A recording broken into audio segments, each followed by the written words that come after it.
So why is it that some guitarists sound lame and repetitive when they use arpeggios, while other players can use them and sound creative and flowing and beautiful? Is it speed, sweep picking, some other technique? Maybe it's gear. Well, actually, it's none of those things. The real secret is knowing how to combine arpeggios within a key and then link them together with a few other scale notes to create unexpected, awesome combinations that most players don't even think to try. In this lesson, I'm going to show you the exact process of 3 hacks that I use to take boring, cliched arpeggio licks and to transform them into something sophisticated and musical. Grab your guitar and let's get into it.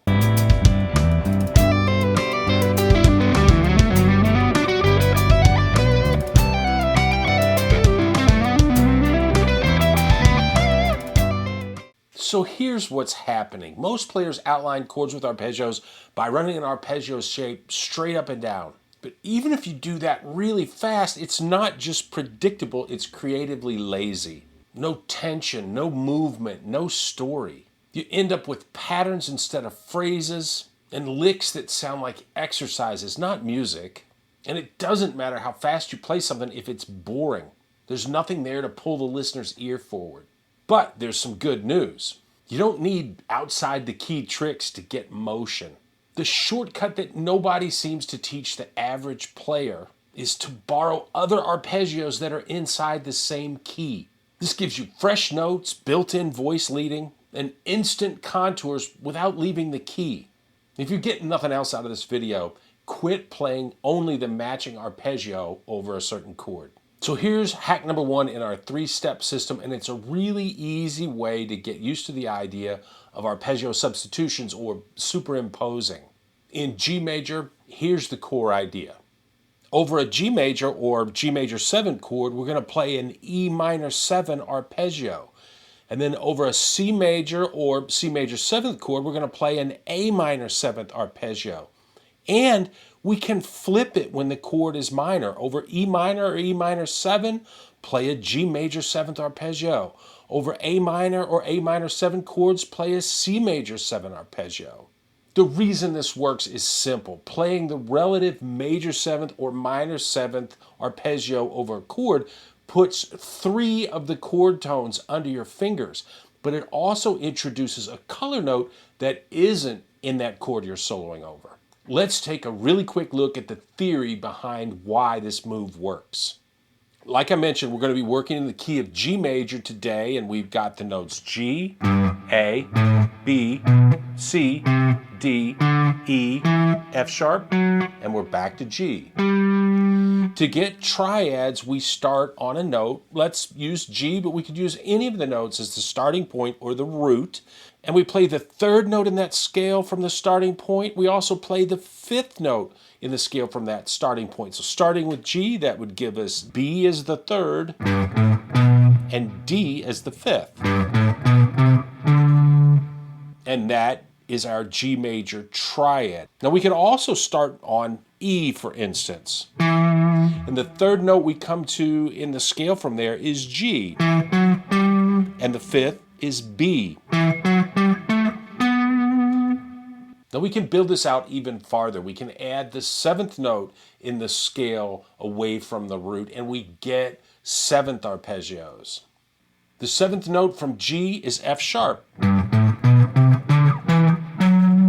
So the notes of a G major 7th arpeggio are G, B, D, and F sharp. How about E minor? The 7th note away from E is D. So the E minor 7th arpeggio has the notes E, G, B, and D. And right away you should see why we can interchange these 2 arpeggios when we're making up licks. They each have the notes G, B, and D. But if you play E minor 7 over a G chord, you get a note that's not in a G or G major 7th chord, and that's the E note or the major 6th. And the 6th over a major chord has sort of a suspended sound.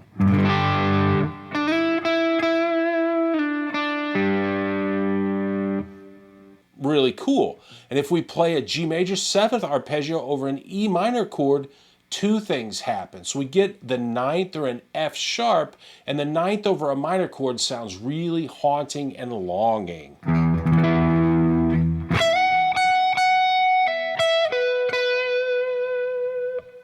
Also, with that G major 7 arpeggio, we don't play the root note or E. Without the root note in it, the arpeggio takes on a kind of floating sound, which is really nice. So there's the how and the why. We'll get into some other theory as we go, but let's put this stuff into practice and play some licks. Our backing track today is going to be a 2-chord vamp going from G to C. And I'm going to show you a couple of examples where we're going to play both the major and minor 7th arpeggios over each chord. Here's the combination of shapes for the first lick. We'll use this E minor shape at the 12th position, and this G major 7th shape at the 14th position. Over C, we'll use the same minor 7th shape, but A minor 7, it's down at the 5th position. And the same C major 7th shape is at the 8th position, or 7th position really. To play the lick, start the E minor 7th part on the D at the 12th fret of the D string, play up to the G at fret 15 of the high E, and then end on the E note at fret 12.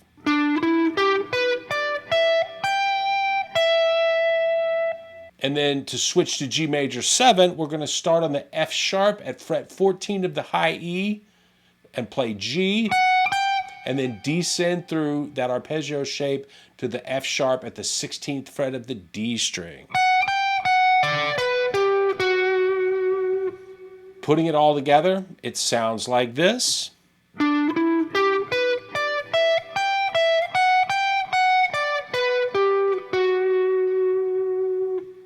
That's a simple example that sounds really great, and what's awesome about it to me is by combining those two arpeggio shapes, we get this naturally flowing kind of a sound. Let me play that a couple of times over the backing track so you can hear it in a musical context. Here we go.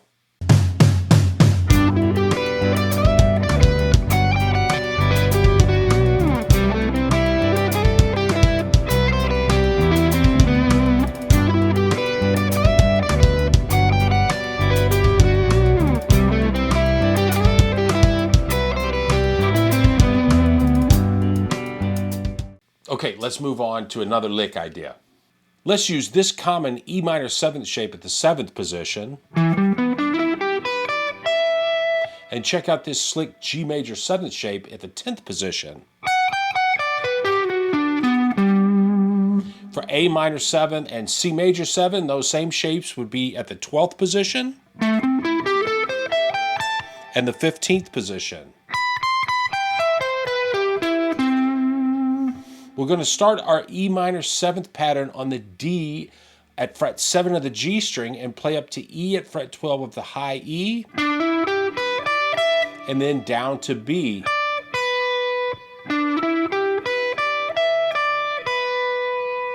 Then get into the G major 7 portion by playing E at the 12th fret and then slide into the F sharp at the 14th. Then we descend through the shape down to the B at fret 12 of the G string.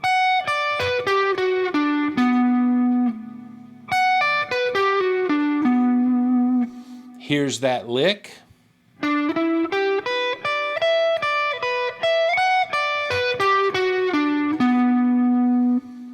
And we do the same thing with the A minor shape at the 12th position.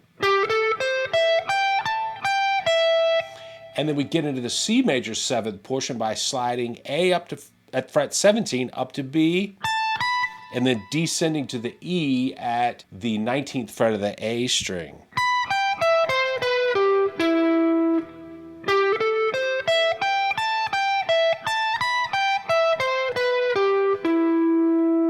Here's that entire passage.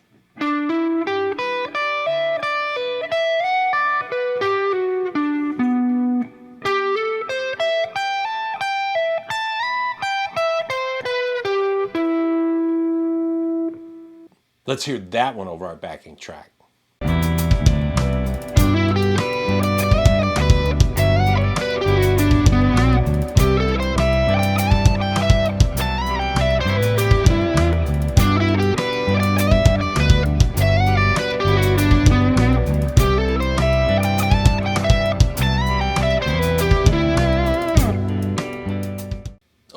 Now we've got an understanding of the core idea or superimposing, which is playing a different arpeggio than the chord that we're soloing over.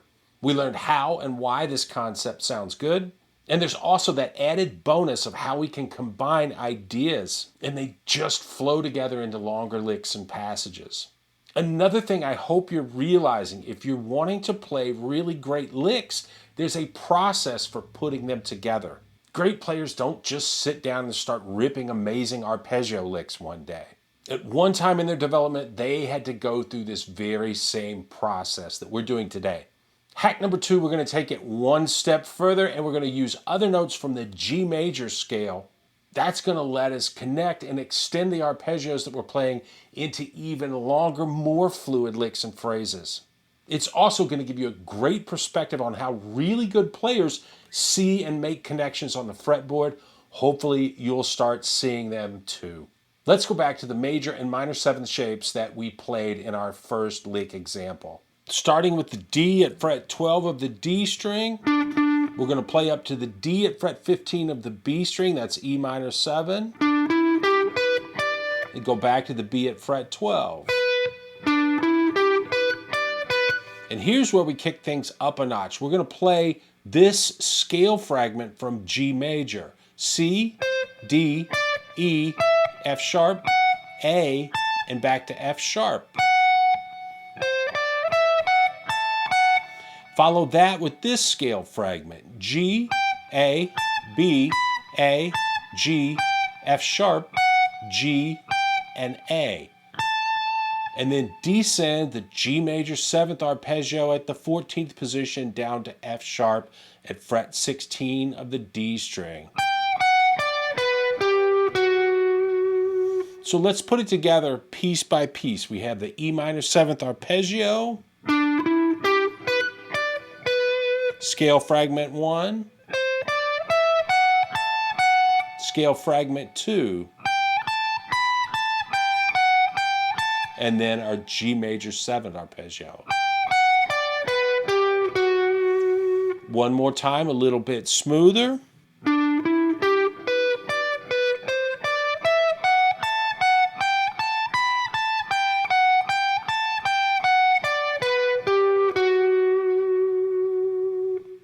Very cool. This is a big step forward to playing long, beautiful arpeggio passages like, say, Guthrie Govan or another English super shredder, Rick Graham. Now, we're not doing it at light speed yet, but we got to start somewhere, right?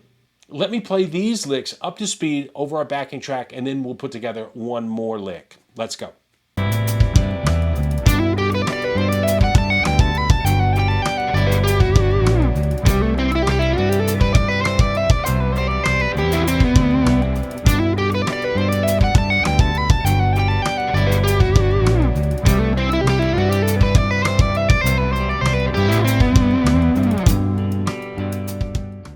Okay, for the next example, we're going to use the arpeggio shapes from our second lick example earlier as our template. But we're going to add in more scale notes like we just did to give it that flow. We're going to get into the E minor 7th portion by playing the scale fragment E, D, C, B, C, D, and C. And then we're going to play right down the E minor 7th arpeggio to the E at fret 7 of the A string. That gives us this phrase so far.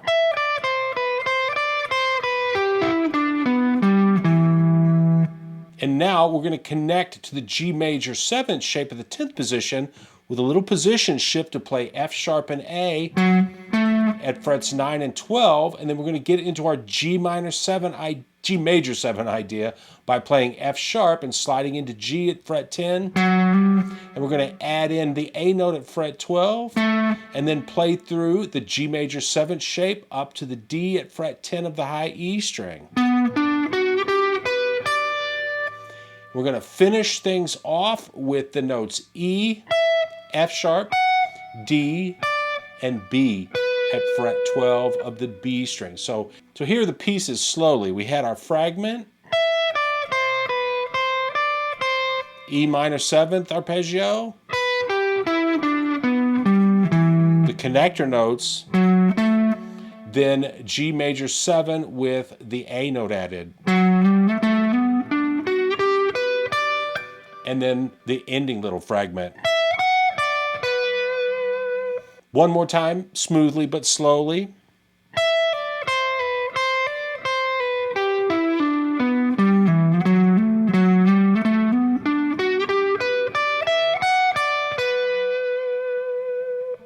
And of course, over the C chord, we'd shift up to the A minor 7th shape in the 12th position and C major 7th shape in the 15th position. One thing to watch out for, and one of the questions I get asked about this kind of thing a lot, is when we play the fragment to get into A minor 7, we play an F sharp. And the shape is different from the shape that we played to get into E minor 7. Well, that's because of the 2 half steps in the major scale. The notes just lay out differently. There's no weird theory or other explanation for it. Here's that entire passage played slowly.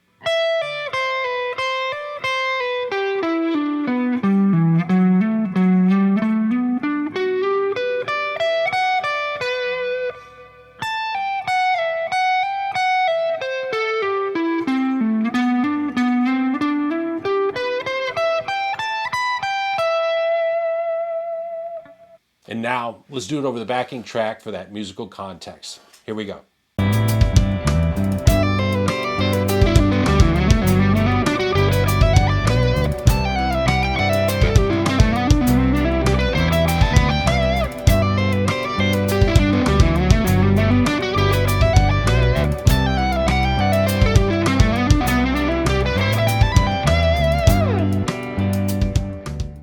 I want to touch on the third hack to writing and playing great arpeggio licks, and that's to explore all the combinations of diatonic arpeggios, or the arpeggios within a key. We've already talked about 4 of the chords in a key and a strategy to use over them. In the key of G, the one chord is G. We've been using G major 7 and E minor 7 arpeggios.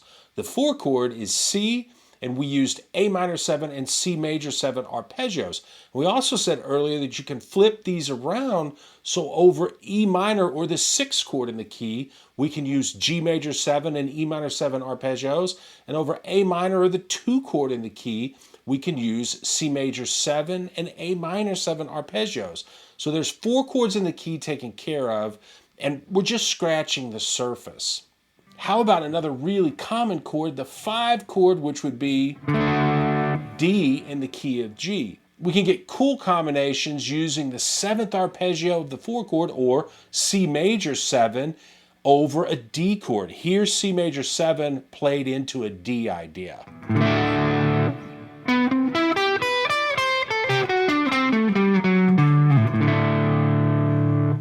We can also get great combinations using the arpeggio of the 7th chord, or F sharp minor 7 flat 5. Here's F sharp minor 7 flat 5 played into D.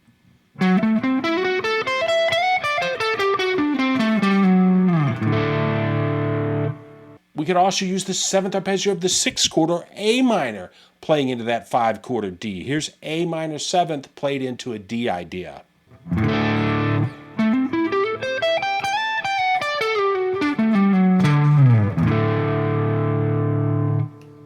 We don't have more time to get into it today, but I'm showing you this as a teaser. And hopefully that's going to entice you to explore this stuff, because the possibilities of what we can do with it are really endless. For now, take the examples I gave you and build off of them. The more you do it, obviously, the better you're going to get at building your own licks. You don't have to know every arpeggio shape. Just start with a few and see what you can do with them. Do me a favor, subscribe to the channel for weekly fretboard breakthroughs. As always, I appreciate you watching. Have fun with that guitar, and I'll see you soon. Bye.